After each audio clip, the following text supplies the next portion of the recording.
பரிசுத்த நாமம் பயன்படுவதாக. இந்த நாள் இந்த காலங்களிலே கர்த்தர் நம்மை அவற்றை பலப்படுத்தும்படியே நமக்கு தெரிகிற வார்த்தை எசேக்கியேல் தீர்க்கதரிசன புஸ்தகம் அவருடைய 3வது அதிகாரம் அதனுடைய 21வது வசனம். நீதிமான் பாவம் செய்யாதபடிக்கு நீ நீதிமானை எச்சரித்த பின்பு அவன் பாவம் செய்யாவிட்டால் அவன் பிழைக்கவே பிழைப்பான். அவன் எச்சரிக்கப்பட்டான், நீயும் உன் ஆத்துமாவை தப்புவித்தாய் என்றார். கர்த்தருடைய பரிசுத்த நாமம் பயன்படுவதாக. இந்த வசனத்தை கொண்டுதான் தேவதேவர்களாகி நம்மை இன்று அவர்கள் பலப்படுத்துகிறார். இந்த வசனத்தில் ஒரு பிரதான சத்தியத்தை தேவ பிள்ளைகளாகி நாம் அறிந்து கொள்ளும்படியால் கர்த்தர் எச்சரித்து உணர்த்துகிறார். அதுதான் தேவ ஜனங்களாகி நாம் கர்த்தருடைய வார்த்தைக்கு செவி கொடுத்து அவருடைய உணர்த்துதலின் பிரகாரம் மற்றவர்களை எச்சரிக்கிறவர்களாயிருக்கணும். இந்த வசனத்தின் கடைசி பகுதி அதை தெளிவாய் சொல்கிறது.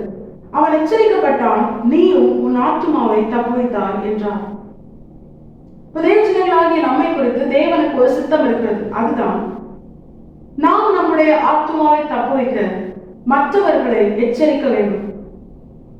தேவஜனங்களாகிய நாம் ரட்சிக்கப்பட்டோம், ஞானஸ்நானம் பெற்றோம், பரிசுத்த ஆவியானவரால் பலப்படுத்தப்பட்டு அவரால் நடத்தப்படுகிறோம்.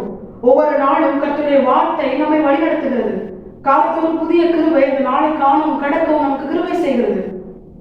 இப்படிப்பட்ட ஒரு மேன்மையான பரலோக தேவனால் ஆளுகை செய்யப்பட்டு நடத்தப்படுகிற இந்த அனுபவத்தை பற்றி தேவஜனங்களாகிய நாம் ஒவ்வொருவரும், நம்மை சூழ்ந்திருக்கிற மற்ற ஜனங்களும், தேவனை அறியாத ஜனங்கள், நம்முடைய உறவினர்கள் தேவனை அறியாத ஜனங்கள், நம்முடைய நண்பர்கள் தேவனை அறியாத ஜனங்கள், தேவனை அறிந்தும் பாவத்திற்கு அடிமைகளாக இருக்கிற அப்படிப்பட்ட ஜனங்கள், இவர்களுக்கு தேவனுடைய எச்சரிப்பின் சத்தத்தை நாம் உணர்த்துகிறவர்களாகும். இது நம்மையில் விழுந்த கடமையா இருக்கிறது. இது தேவன் நம்மிடத்தில் எதிர்பார்க்கிற ஒரு பிரதானமான காரியமா இருக்கிறது. இந்த கிரியை நாம் நிச்சயமாய் செய்திருக்க வேண்டும். ஏன்னா வசனம் தெளிவாய் சொல்கிறது, அவன் எச்சரிக்கப்பட்டான், நீயும் உன் ஆத்துமாவை தப்புவித்தாய். தேவஜனங்களாகிய நாம் தேவனுடைய வார்த்தையை அறிந்தும் அதை மற்றவர்களுக்கு அறிவிக்காமல் இருந்தோமையானால் அது பாவம்.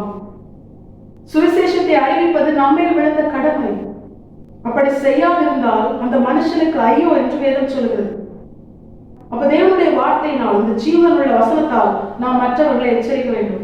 எந்த ஒரு மனுஷன் தவறு செய்கிறான் என்று நாம் அறிந்த பிற்பாடும் அந்த மனுஷனுக்கு கர்த்தருடைய வார்த்தையை தெரிவிக்காமல், அந்த மனுஷனால நமக்கு ஏதோ ஒரு ஆதாயம் நமக்கு இருந்ததுன்னா, அவங்க தப்ப நம்ம அவங்க கிட்ட சொல்லிட்டோம்னா நமக்குள்ள இருக்கிற ஃப்ரெண்ட்ஷிப் கட்டாயம்னு சொல்லி, அவங்க தப்பு செய்யறாங்கன்னு தெரிஞ்சும் அவங்கள என்கரேஜ் பண்ணி அவர்களுடைய தவறான கிரியைகளுக்கு உதவி செய்கிற அப்படிப்பட்ட ஒரு பொல்லாத கிரியை நம்மிடத்தில் இருக்குமே ஆனால், கர்த்தருடைய வார்த்தையினால் அவர்களை எச்சரிக்காமல் இருப்போமே ஆனால், கர்த்தர் சொல்கிறார், உன்மேல் அவனுடைய இரத்தப்பழி வரும் என்று.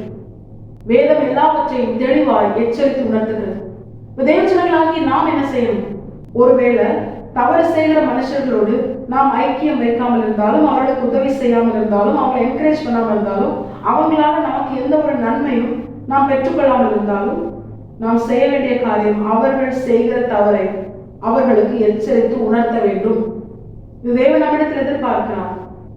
இந்த கடைசி நாட்கள்ல தங்களுடைய சுயநலத்துக்காக, தங்களுடைய தேவைக்காக, யார் எப்படி போனாலும் பரவாயில்ல அப்படிங்கிற ஒரு சுயநலமான ஒரு மனநிலைமையை உடைய ஜனங்களால் ரட்சிக்கப்பட்ட ஜனங்களும் மாறிக்கொண்டிருக்கிறார்கள்.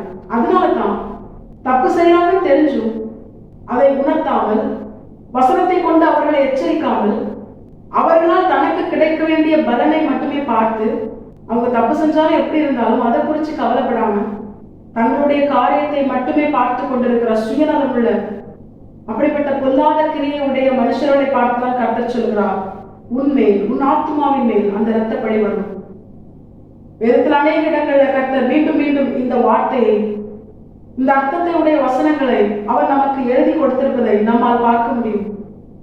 ஆண்டவர் சொல்றாரு, எந்த மனுஷனா இருந்தாலும், அவன் நீதிமானா இருந்தாலும் அவன் பாவம் செய்யாதபடிக்கு அவன் எச்சரி. அதுதான் இந்த வசனம் சொல்கிறது. இப்ப நீதிமானே எச்சரிக்கணும்னா பாவிகளையும் துன்மார்க்கத்தில் பிரியப்படுகிற பொல்லாத ஜனங்களையும் நிச்சயமாய் தேவஜனங்களாகி நாம் கர்த்தருடைய வசனத்தை கொண்டு அவர்களும் மீட்கப்பட்டு கர்த்தருடைய ஜனமாய் கர்த்தருக்குள்ளே களி கூர்ந்து மகிழவும், இம்மையிலும் மறுமையிலும் ஆண்டவராகிய இயேசு கிறிஸ்து என்கிற சுதந்திரத்தை பெற்றுக்கொள்ளவும் நாம் அவர்களை எச்சரித்து உணர்த்த வேண்டும். அப்படி அவர்கள் எச்சரிக்கப்பட்டு தங்களுடைய பொல்லாத வழிகளில் இருந்து திரும்பி கர்த்தருக்கு பிரியமான கிரியைகளை செய்ய தங்களை அர்ப்பணித்த தேவஜனங்களால் அவர்கள் மாற்றப்படும் பொழுது தேவஜனங்களாகிய நாம் நம்முடைய ஆத்மாவை தப்புவித்துக் கொள்கிறோம். அப்படி நம்ம சொல்லியும் சிலர் கேட்கலனாலும் அந்த இரத்த பழிக்கு நம்முடைய ஆத்மா நீங்களாகும் என்று வேதம் தெளிவாய் சொல்கிறது. தேவஜனங்களாகி நம்மிடத்தில் கர்த்தர் எதிர்பார்க்கிற ஒரே ஒரு காரியம், உன்னுடைய ஆத்மாவை தப்புவித்துக் கொள்ள, உன்னுடைய ஆத்மாவின் மேல் பிறனுடைய இரத்த பழி வராது இருக்க.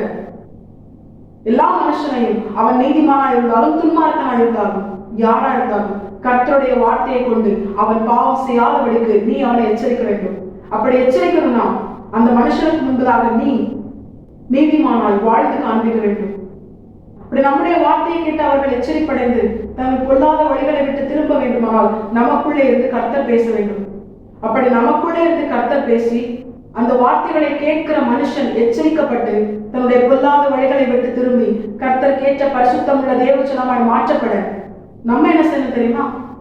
முதலாவது நாம் கர்த்தருக்கு முன்பதாகவும் நம்மை சூழ்ந்திருக்கிற ஜனங்களுக்கு முன்பதாகவும் நீதிமான்களாய் கர்த்தருக்கு பிரியமான தேவ ஜனங்களாய் பரிசுத்தம் உள்ள தேவனுடைய ஜனங்களாய் நாம் வாழ்ந்து காண்பிக்கணும்.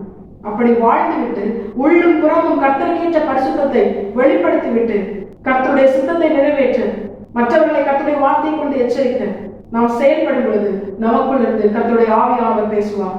அப்படி நமக்குள் இருந்து கர்த்தருடைய ஆவியானவர் பேசும் பொழுது நிச்சயமா அதை கேட்கிற நீதிமானா இருந்தாலும் பாவியா இருந்தாலும் எப்படிப்பட்ட ஒரு துன்மார்க்கத்தில் பிரியப்படுகிற பொல்லாத மனுஷனா இருந்தாலும் அந்த மனுஷன் அவனுடைய ஆத்மா மீட்கப்படும்படியா தேவன் அவனுக்குள்ளே கிரியை செய்து அவனுக்குள்ளே விதைக்கப்பட்ட வார்த்தைகள் நூறத்தனையாய் பலன் தந்து அவனும் பரிசுத்தமுள்ள தேவஜனமாய் கர்த்தரால் மாற்றப்படுவது அதிக நிச்சயம். அப்படி கர்த்தர் நம்மிடத்தில் எதிர்பார்க்கிற அவருக்கு பிரியமான எப்படிப்பட்ட கிரியைகளை நாம் செய்யும் பொழுது தேவஜனங்களாகி நாம் நம்முடைய ஆத்மாவை தப்புவித்துக் கொள்கிறோம்.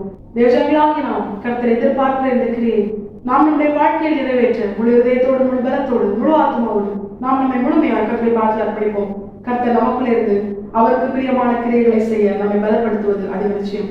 தேவஜனங்களாகி நம்முடைய ஆத்மாவை நம்முடைய தேவன் பாதுகாத்து மறுமையிலே நித்திய ஜீவனிலே கர்த்தரோடு கூட நித்தியமாய் வாழ செய்வதும் அதிக நிச்சயம். தேவர்களாகி நாம் இதேவுடன்களால் இந்த வசனத்துக்கு கீழ்ப்படைந்து வாழ நாம் நம்மை முழுமையாக கர்த்தரை பார்த்து அர்ப்பணிப்போம். கர்த்தாவே இந்த வசனத்தை கேட்ட அனைவரையும் ஆசீர்வதித்து வழிநடத்துவாராக.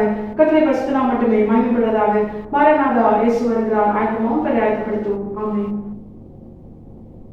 பலன் ஒன்றுமில்லை என்று நான் அறிவேன், அவர் பலனின்றும் குறையவில்லை.